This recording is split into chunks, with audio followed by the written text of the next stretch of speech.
안녕하세요. 번역자 노종문 목사입니다. 저는 성서학과 영성 분야 연구에 관심이 많고 하나님 나라 복음과 제자도를 추구하는 소그룹 교회 운동을 하고 있습니다. 또한 기독교 윤리 실천 운동의 웹진 좋은 나무의 편집 주간으로 섬기고 있습니다. 오래전에 복 있는 사람 출판사에서 마르바던의 세상 권세와 하나님의 교회라는 책을 번역한 것이 계기가 되어 이번에 이 책을 번역하는 귀한 기회를 얻게 되었습니다.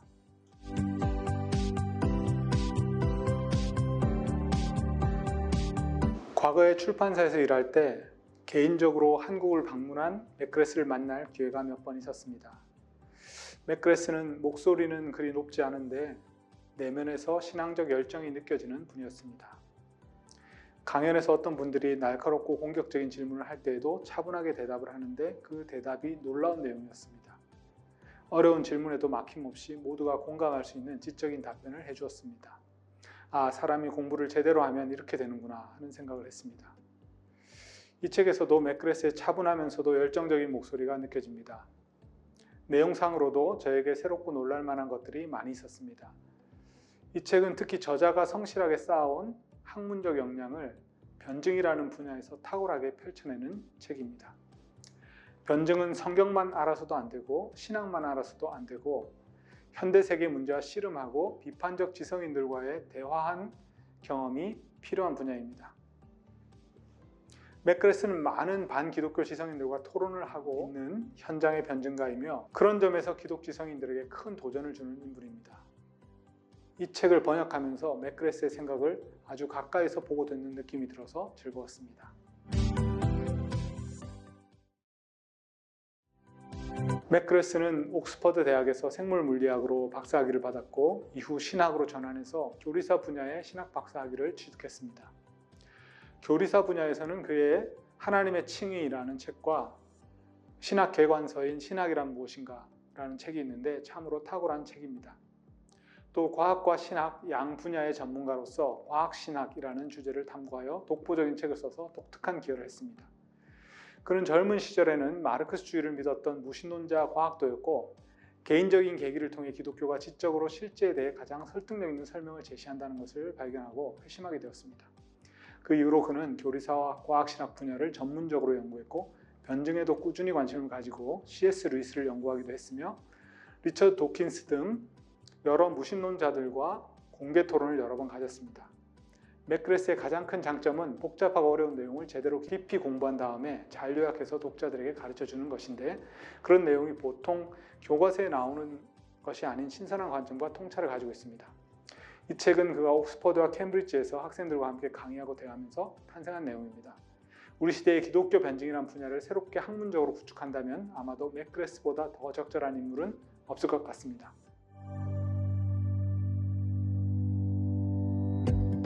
이 책을 통해 맥그레스는 자신이 그동안 변증의 학문적 기초를 마련하기 위해 연구한 내용을 소개하고 또 현장 변증 경험을 통해서 자신이 축적해온 변증에 관한 중요한 내용들을 일목요연하게 제시합니다.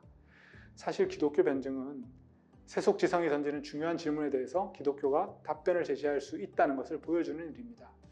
이 책 내용 중에 이런 인용문이 있습니다. 논증이 확신을 만들지 못하나 논증의 부재는 신념을 파괴한다. 증명된 듯이 보이는 주장이 포용되지 않을 수는 있지만 아무도 변호할 수 없는 듯 보이는 주장은 신속히 버려진다. 이성적 논증은 신념을 만들지는 못하지만 신념이 번성할 수 있는 환경을 지속시킨다. 세속지성이 제기하는 질문에 대해 성실하게 답변하는 것은 많은 수고가 필요한 일이며 그들을 설득해서 회심하게 하는 것은 더더욱 불가능해 보이는 일입니다. 그러나 질문에 답하지 않고 무시하고 지나가면 대중은 기독교가 지성적 근거가 없는 허망하고 어리석은 것으로 단정해 버린다는 것입니다. 그래서 교회는 기독교 변증을 단순히 즉각적 효과를 가져오는 전도 수단으로서만 생각해서는 안 되고 기독교의 진리성을 제시함으로써 교회 안팎에서 진지한 사고를 하는 사람들에게 복음을 증언해야 됩니다. 그런 점에서 기독교 변증의 중요성을 발견하고 교회가 이 분야에 새롭게 노력을 기울여야 한다고 호소하는 책입니다.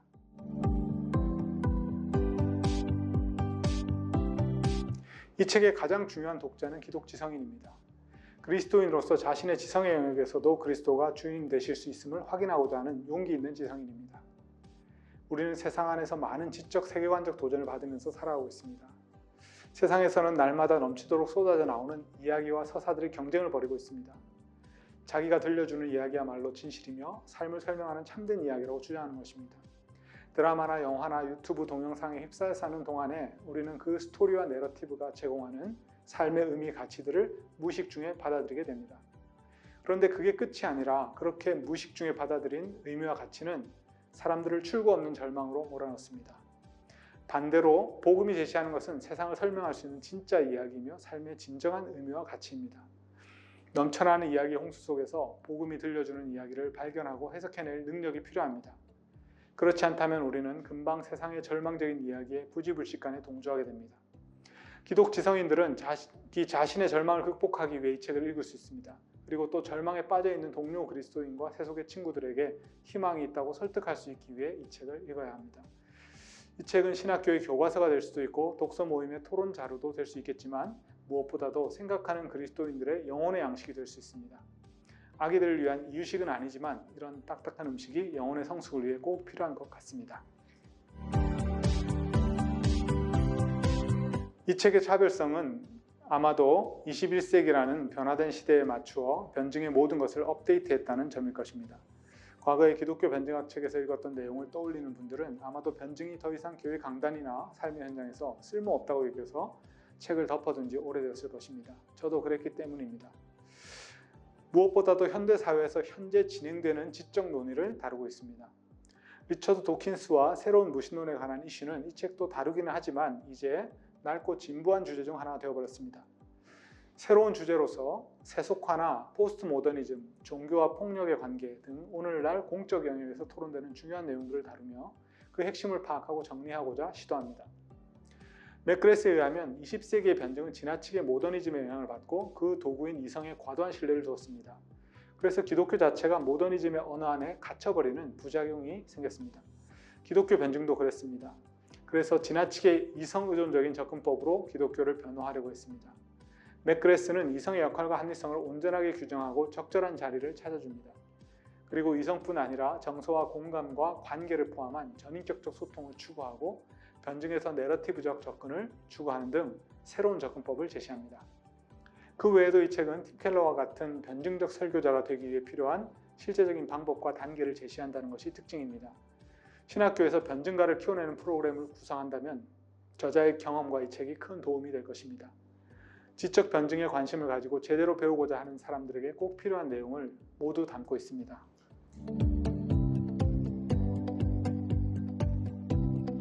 이 책의 구성의 특징은 변증가를 키워내는 과정에 꼭 필요한 것들을 주의 깊게 선정해서 담으려고 했다는 것입니다.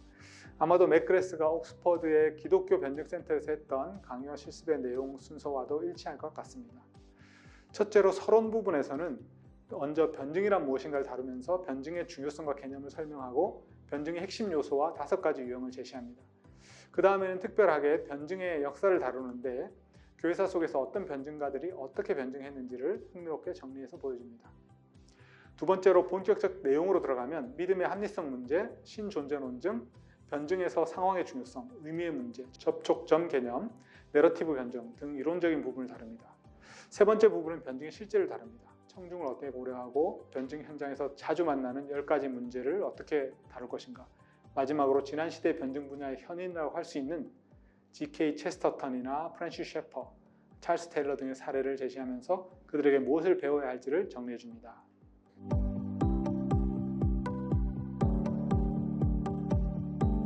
아마도 독자들이 가장 관심을 가질 만하고 또 저도 가장 새롭게 느꼈던 부분은 6장 내러티브 변증입니다. 과거에 우리는 성경이라는 책을 물에 잘 녹여서 끓이면 알갱이가 남는데 그것이 바로 진리이며 교리라고 생각했습니다. 즉 계시는 진리인 명제로 주어졌으므로 성경에서 거추장스러운 것을 다 제거하고 그 진리만 추출해낼 수 있다고 생각했던 것입니다. 그러나 이것은 모더니즘의 생각이었고 처음부터 기독교가 그렇게 믿었던 것은 아닙니다. 성경은 이야기라는 형식으로 하나님과 예수님을 계시합니다. 즉 계시는 내러티브로 주어졌고 성경의 내러티브 자체가 바로 진리를 계시하는 하나님의 소통 방식이었습니다. 이것이 왜 중요할까요? 이 장에 C.S. 루이스와 톨킨의 이야기가 나옵니다.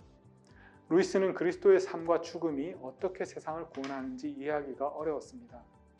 교리를 믿고는 싶지만 교리 자체가 정말 무엇을 의미하는지를 이해할 수가 없었다고 말합니다.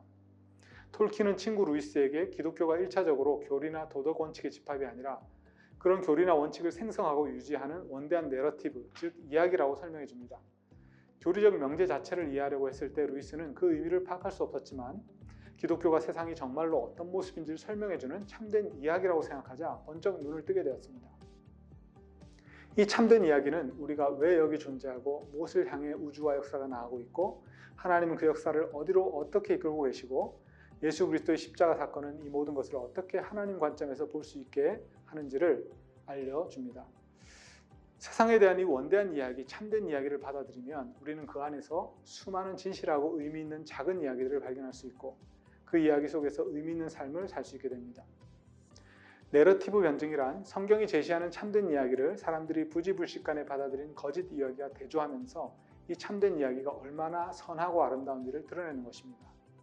그렇다면 우리의 변증은 좋은 이야기, 의미 있고 참되고 희망을 제시하는 이야기를 들려주는 일이 됩니다.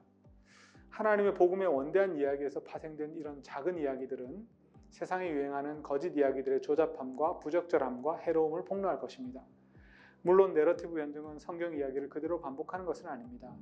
성경이 들려주는 내러티브가 이 세상을 이야기하는 가장 커다란 이야기이면서 수많은 삶의 의미 있고 진실한 이야기를 생산하게 만드는 이야기임을 보여줄 수 있습니다. 여기서 중요한 점은 진리를 증거한다는 것이 명제를 제시하고 이성적으로 증명하는 과정만이 아니라 우리의 삶을 이해할 수 있도록 돕는 참된 이야기를 들려주는 것이라는 점입니다. 예수님이 하나님 나라에 관한 이야기를 들려주신 것, 톨킨과 루이스가 이야기를 통해 사람들이 복음이 어떻게 개연성이 있는지를 깨닫게 만든 것, 이것이 내러티브 변증의 중요한 모델입니다. 이야기를 통해 우리가 사는 삶이 어떻게 성경 이야기의 일부가 될 수 있는지를 깨닫게 하는 것, 그리고 그 진실한 이야기 안에서 살 때 우리 삶이 정말로 의미 있게 된다는 것을 경험하게 도와주는 것이 바로 내러티브 변증입니다. 기독교는 우리가 살아갈 수 있는 이야기이며 그 이야기 안에 살 때 세상의 모든 것이 선명하고 의미 있게 보이게 됩니다. 저자가 제시하는 여러 구체적인 사례들을 직접 책을 읽으면서 만나보시기 바랍니다.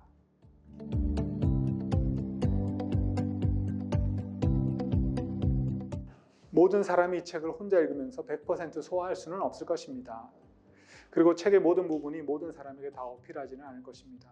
그래서 이런 책은 소모임을 만들어 함께 읽는 것이 유익합니다.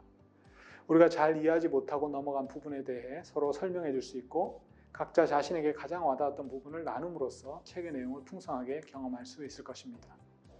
이 책은 아마도 지적인 욕구가 있는 사람들이 함께 읽고 토론할 때 가장 효과적일 것입니다. 제가 대학생 때 제임스 사이어의 기독교 세계관과 현대사상이라는 책을 선배들과 함께 읽었는데 제 생각에 같이 책을 읽었던 사람들 중에 그 책의 내용을 절반 이상 이해한 사람이 없었던 것 같습니다. 책의 내용을 다 파악하지는 못했지만 저자들의 통찰이 책의 이곳저곳에서 튀어나와서 마음에 꽂혔고 올해 그 문장이 저의 생각을 인도해 주었습니다. 제가 기독교 세계관을 배우고 추구하는 데 큰 도움이 되었습니다. 반면에 이 책은 대학생이 절반도 이해하지 못할 만큼 어려운 책은 아닙니다. 맥그레스는 정리와 설명의 달인입니다. 그래서 웬만하면 70, 80%는 쉽게 이해할 것입니다. 어떤 부분은 철학이나 신학의 지식이 조금 있어야 깊이 이해할 수 있는 부분도 있습니다. 그래서 책을 소모임에서 같이 읽고 서로 자신의 마음에 와닿았던 부분, 자기에게 설득력 있었던 부분을 나누는 것이 좋을 것 같습니다. 매 장마다 정리해보는 질문들이 있는데 그 질문들을 그 장의 내용을 다시 읽으며 정리해본다면 가벼운 독서 수준을 넘어서는 진지한 공부가 될 수도 있을 것입니다. 목회자라면 진지한 스터디 그룹을 만들어서 공부하면 더 좋을 것 같습니다. 맥그레스는 이 책에서 팀 켈러 목사님의 설교가 그토록 효과적이었던 이유를 잘 분석해 주었습니다. 켈러 목사님은 단순한 본문 강해 설교자가 아니라 변증적 설교자였습니다. 이 책을 읽으며 저는 우리 시대의 목회자들이 추구해야 될 설교는 회중의 삶의 자리에 대한 깊은 공감과 이해, 우리 시대의 삶에서 나오는 실제적 질문들에 대한 고민이 충분히 담긴 변증적 설교라는 생각이 들었습니다. 책을 한번 읽고 나면 변증적 설교자가 되고자 하는 갈망이 생길 것입니다. 그러면 스터디 모임을 만들어서 동료 목사님들과 함께 본격적으로 변증 설교를 이 책을 통해 공부해 보실 것을 추천해 드립니다. 이 책은 밀도가 높은 책입니다. 한 줄 한 줄에 많은 이야기가 녹아 있는 것이 느껴집니다. 그래서 이런 책은 속독할 책이 아니라 천천히 시간을 들여 읽는 것이 좋은 것 같습니다. 우리 시대에 살아있는 최고 기독교 지성과 대화를 나눈다고 생각하시고 천천히 음미하면서 읽어보시기를 바랍니다. 정보를 얻기 위한 책이라기보다는 사상의 기반을 재형성하도록 돕는 책입니다. 그릇에 담을 내용을 제공하기보다는 우리 그릇 자체를 새롭게 빚어 나가도록 도전합니다. 저자도 말하지만 변증은 기독교 밖의 사람들만을 위한 것이 아니라 자신이 믿는 바에 대해 더 깊고 온전한 확신이 필요한 교회 안의 사람들을 위한 것이기도 합니다. 남을 설득하는 데도 변증이 사용되지만 나 자신을 더 깊이 설득하는 데도 변증이 필요합니다. 자신의 지성적, 영성적 성숙을 위해서 이 책을 천천히 읽어보시기를 추천합니다.